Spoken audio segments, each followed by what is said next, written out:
Magandang araw mga Lods. Pagkatapos ng tabla ang naging resulta ng bakbakan kanina ng ating pambansang kamao, Manny Pacquiao at Mario Barrios. Kaya dahil dito na-retain ni Barrios ang kanyang WBC welterweight world title. Napakaganda ng kanilang bakbakan at para sa atin maliwanag na panalo sana si Pacquiao. Marami din ang mga nagsasabi ng mga Amerikano na ahead si Pacquiao ng 2 rounds. Maski nga yung unofficial scorecard ng laban ay pumabor kay Pacquiao. Kaya tingin natin na mukha talagang ayaw ng mga Amerikano na makuha ni Pacquiao ang pagka-GOAT sa boxing. Sa edad na 46 years old nang pabilib tayo ni Pacquiao, naipakita pa rin niya ang bilis niya at magagandang kombinasyon. Mga 3-punch combo na ilang beses din nagpayanig kay Barrios sa kabuuan ng laban. Nadaig nga ni Pacquiao ang father's time. Hindi siya nakitaan ng panghihina sa kabuuan ng laban. Mula umpisa hanggang katapusan ng 12 rounds, intact ang kanyang stamina.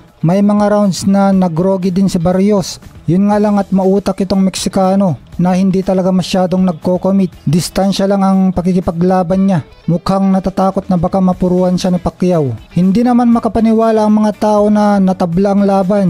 Kaya pagdating sa interview ay nabu tuloy itong si Barrios. Nagpasalamat naman si Pacquiao sa mga Pinoy fans at syempre higit sa lahat sa Diyos na nagbigay sa kanya ng kalakasan na ipagpatuloy pa rin ang pagboboxing kahit sa edad ng 46 years old na at sa 4 na dekada niya sa sports ng boxing. Gusto ni Pacquiao na mag-rematch sila muli ni Barrios. Tingin ni Pacquiao na siyang nanalo sa laban. Close fight daw ang laban at napakatibay daw ni Barrios, sabi pa ni Pacquiao. Kaya abangan natin ang rematch ng dalawa. Ito naman panoorin natin mga highlights ng kanilang bakbakan. And he's competitive and taking the lead in round number 8 as a 10-second clap sounds and Manny Pacquiao, just like old times, getting the crowd on their feet.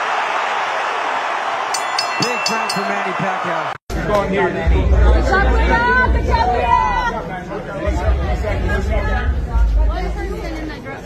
One coach.